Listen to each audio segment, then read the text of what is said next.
هذا كتاب أنزلناه مبارك فاتبعوه واتقوا لعلكم ترحمون.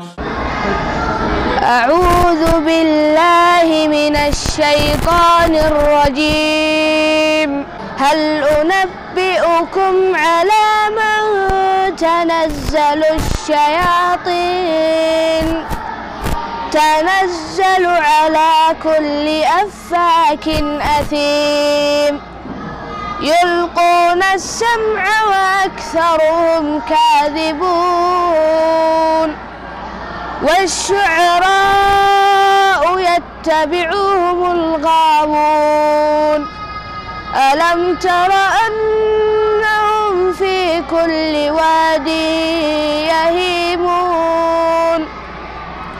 وأنهم يقولون ما لا يفعلون إلا الذين آمنوا وعملوا الصالحات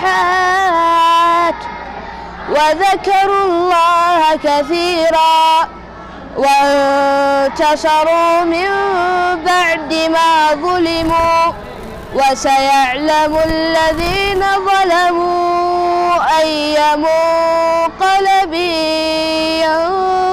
ينقلبون.